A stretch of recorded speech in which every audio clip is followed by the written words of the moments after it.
Assalamualaikum warahmatullahi wabarakatuh. Perkenalkan, nama saya Firanti Fauzul Isna, mahasiswa dari Prodi Pendidikan Sejarah Fakultas Ilmu Sosial. Pada kali ini, saya akan menjelaskan materi tentang manajemen sekolah yang berjudul Struktur Organisasi Lembaga Pendidikan. Pada materi ini, saya akan membahas 5 subbab. Yang pertama ada definisi, yang kedua ada jenjang pendidikan, yang ketiga ada jalur pendidikan, yang keempat ada jenis pendidikan, dan yang kelima ada struktur organisasi lembaga pendidikan itu sendiri. Dalam subbab yang pertama, kita akan membahas tentang definisi.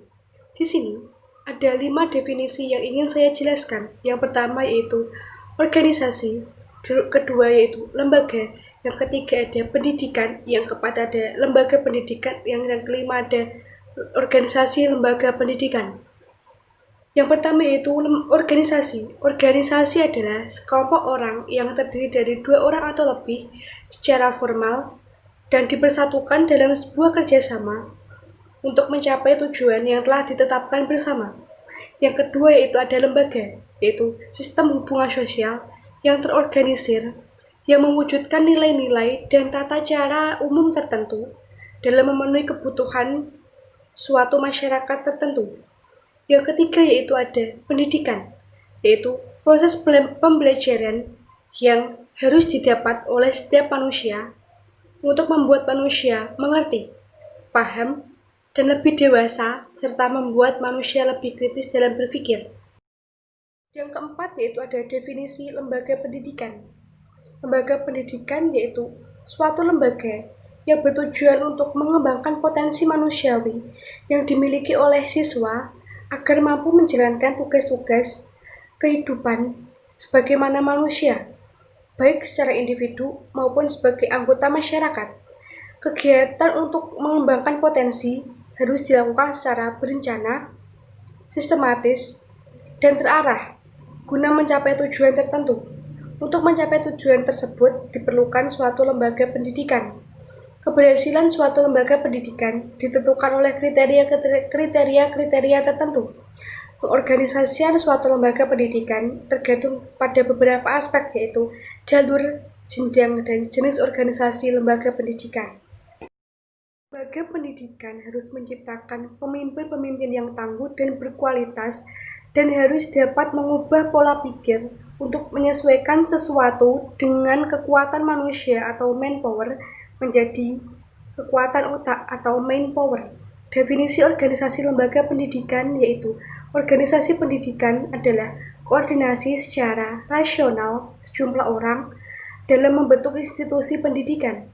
Tujuan organisasi pendidikan yaitu menyiapkan siswa menjadi anggota masyarakat yang memiliki kemampuan akademik atau profesional yang dapat menerapkan pengembangan, memperkaya khasanah ilmu pengetahuan, teknologi, kesenian, serta mengupayakan penggunaan untuk meningkatkan taraf kehidupan masyarakat dan memperkaya kebudayaan nasional.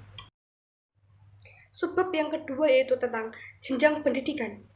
Menurut Permendikbud nomor 3 tahun 2013 yang merujuk pada Undang-Undang nomor 20 tahun 2003 tentang Salsdiknas, jenjang pendidikan adalah tahapan pendidikan berdasarkan tingkat pengembangan peserta didik, tujuan yang dicapai, dan kemampuan yang dikembangkan. Pendidikan di Indonesia mengenal 3 jenjang, yaitu pendidikan dasar yang terdiri dari SD, MI, paket A, dan SLTA, MTS, serta paket B. Yang kedua yaitu pendidikan menengah yang terdiri dari SMU, SMA, dan SMK. Yang ketiga yaitu pendidikan tinggi. Meski tidak termasuk dalam jenjang pendidikan, terdapat pula pendidikan anak usia dini.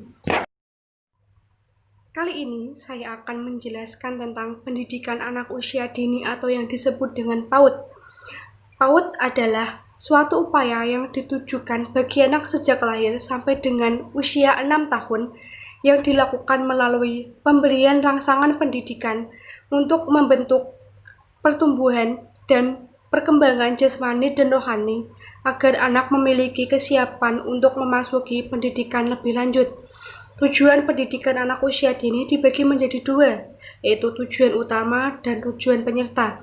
Tujuan utamanya yaitu untuk membentuk anak Indonesia yang berkualitas. Tujuan penyertanya yaitu untuk membantu menyiapkan anak mencapai kesiapan pendidikan akademik di sekolah.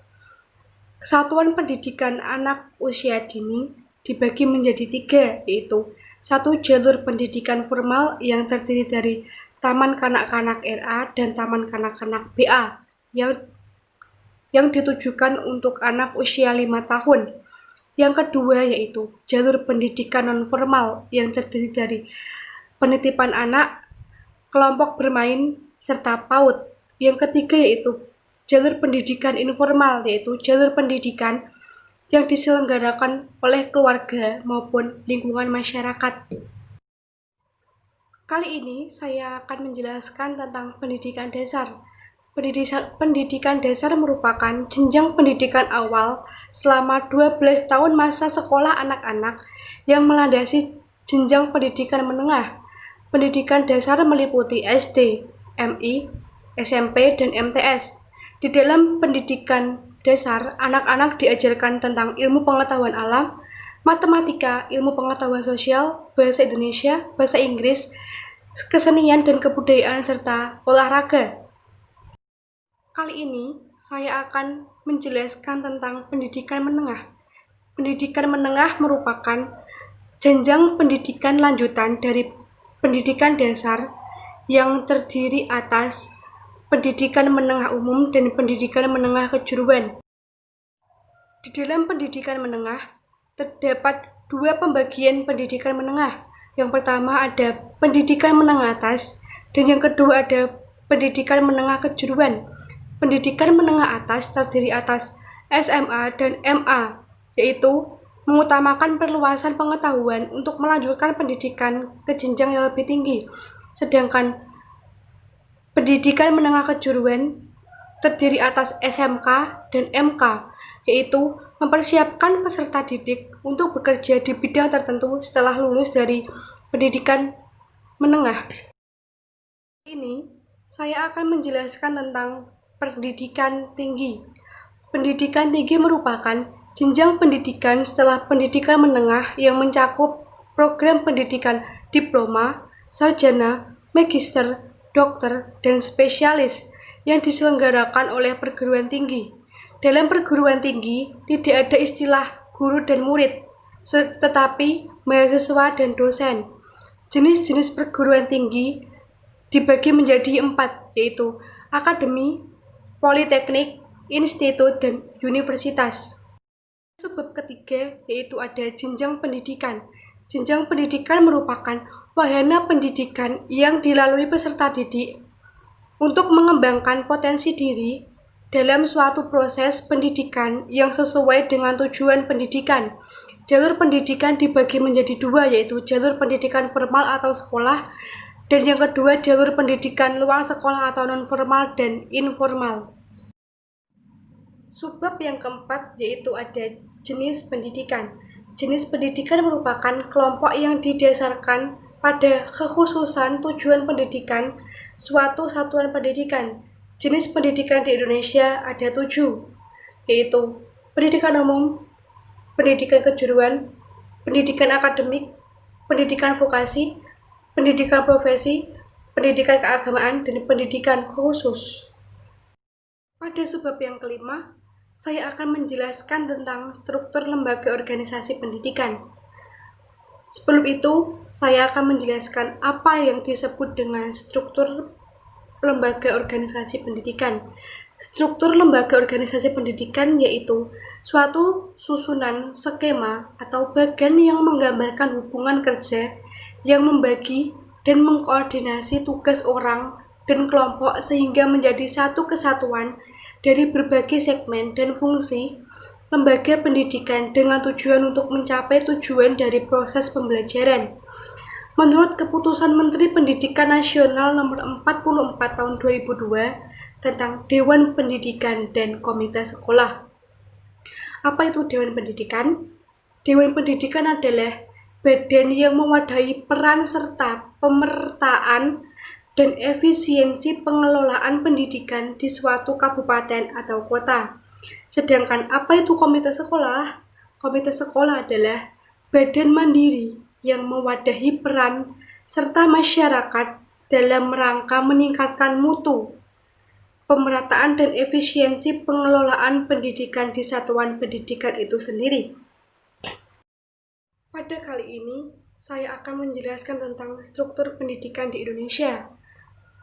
Satuan pendidikan di Indonesia harus memiliki penanggung jawab, pembuat keputusan, pembuat kebijakan, dan yang lainnya, guna untuk memajukan dan memperbaiki pendidikan di Indonesia. Semua itu tersusun organisasi yang ada di Indonesia.